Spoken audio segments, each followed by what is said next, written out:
I know, we're doing 2 straight Buffalo Sabres videos here on the channel, but I think this topic is a great way to kick off what is pretty much the start of the 2021-2022 cycle. Not the season doesn't begin till October, but the cycle, the year itself for 2021-2022. When it comes to these NHL teams going out there and doing what they do at the start of free agency, I think free agency really is the biggest part here, Free agency is when we see the direction that these teams are going to go down, whether or not these teams are contenders. They want to go out there, make a big splash, make big acquisitions to help their team in the now. Or, like maybe the Sabres and or the Coyotes, it ultimately solidifies what their plan is for the upcoming season too.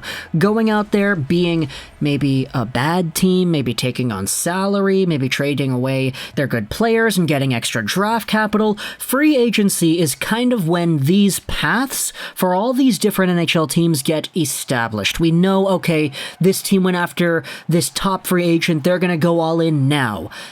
Stuff like that, right? Well, Elliotte Friedman went out there on the 31 Thoughts podcast, and he had a little bit of a quote that I think opens a big can of worms as to the Sabres and the Coyotes and their directions heading into 2021-2022. So let's go over onto NHL Watcher's Twitter account. This is what Friedman said on 31 Thoughts, the podcast. The Arizona Coyotes and the Buffalo Sabres are going to be chasing that Shane Wright pick. Short-term pain for long-term gain. Now, the reply from NHL Watcher is actually kind of funny here. I love you, Friedge, but short-term pain and Buffalo shouldn't be in the same sentence, LOL. If you're familiar with these hockey teams, yeah, the Buffalo Sabres have sucked for a long time now, haven't made the playoffs in 10 years, haven't done remotely well in that span of time either. They were close to making the playoffs last year when they were going to play, I think it was Montreal, on the day the NHL got canceled because of the pandemic, and Montreal squeaked into the postseason and beated Pittsburgh in the play-in round, putting them in the final 16. Yeah, Buffalo was just right underneath Montreal in the standings when that went down. But for the Sabres, in general, they've been bad. The Coyotes, they've had a little bit more success, They made the playoffs twice in that span of time. They made the actual third round in 2012 before getting eliminated by the LA Kings. They also won the qualifying round last year, putting them in the playoffs for the first time in, I believe it was 7 years since that 2012 appearance against the Kings. Well, the Coyotes are in a position now where they have just been going hardball in doing everything that I think Ron Francis and the Seattle Kraken should have been doing instead, acquiring a whole bunch of bad contracts and a whole bunch of picks in the process, using the assets of cap space to really help you out. You saw the Shane Gostisbehere trade. They acquired him and draft picks for literally nothing. You saw the Nick Leddy trade. They acquired him and draft picks for literally nothing. Even the OAL Conor Garland trade with the Canucks. Eriksson, Beagle, Roussel. They're all garbage, but they're all expiring next season. And you got the 9th overall pick because of that. You selected Dylan Guenther, who is a fairly good NHL prospect. So, yeah, Friedman is right. The Coyotes are going out there, they're playing the short-term pain, long-term gain plan by acquiring all these bad assets and getting draft picks in return. The Sabres, on the other hand, are not really doing this voluntarily. Well, I mean, they kind of are now because they have no choice, but they traded away Reinhart, they traded away Ristolainen, and they're going to trade Eichel as well. They're going to get a whole bunch of stuff back. Draft picks, youthful pieces, assets to help them out. They already got some extra draft picks in the 2021 draft a few days ago. And with these moves with Ristolainen and Reinhart and probably Eichel soon as well, they're going to be going out there and getting even more stuff. So Friedman does have a point.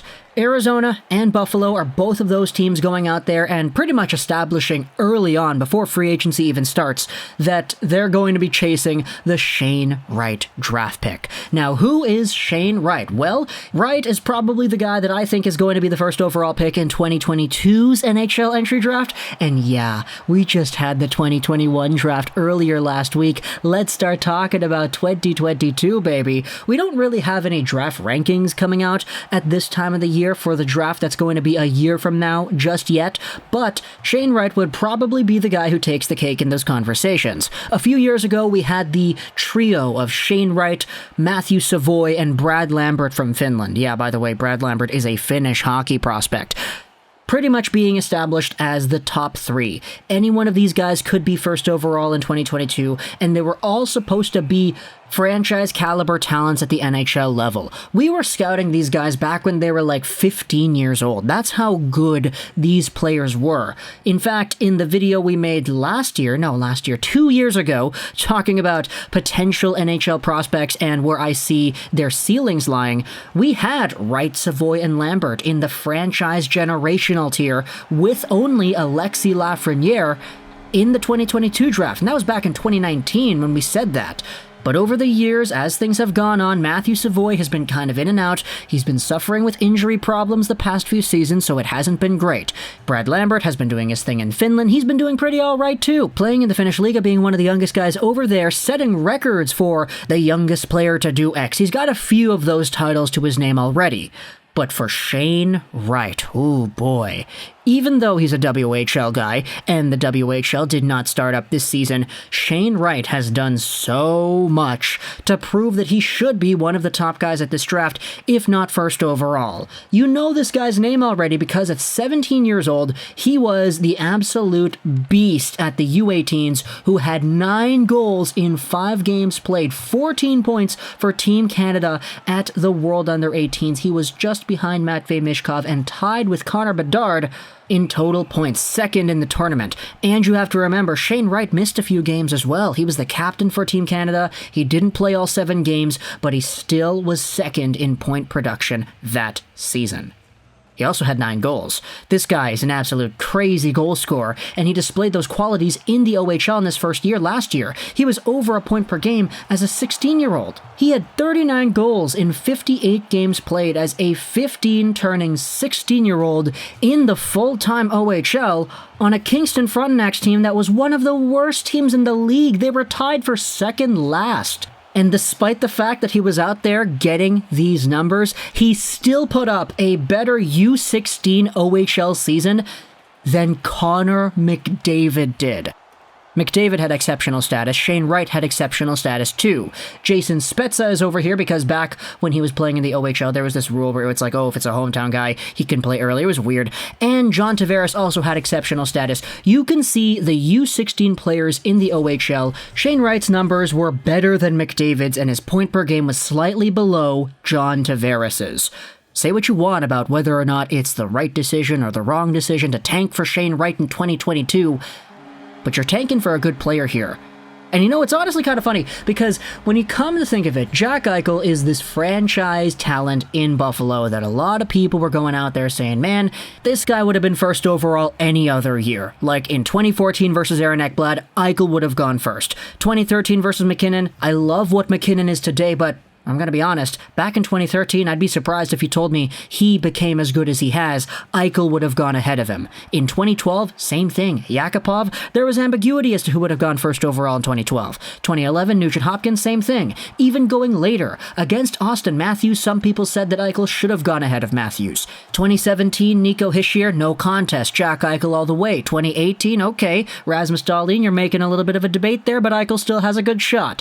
Jack Eichel is legitimately also one of these franchise talents. And it's crazy because in 2015 when he was drafted, you had the tanking race going on for Connor McDavid done by the Arizona Coyotes and the Buffalo Sabres. It's just the Edmonton Oilers ended up winning the draft lottery despite the fact that they were like 3rd or 4th last that year.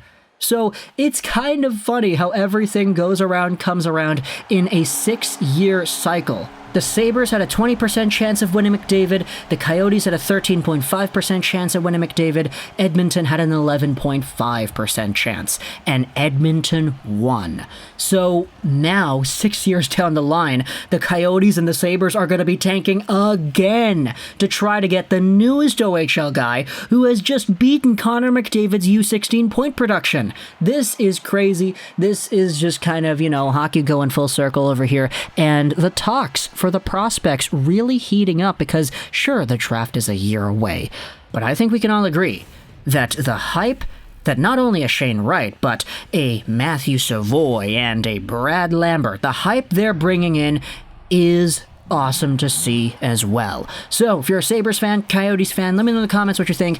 Would you want to waste 2021-2022 drafting for a prospect at the top of this year's draft that is supposed to be better than any of the guys that went last year?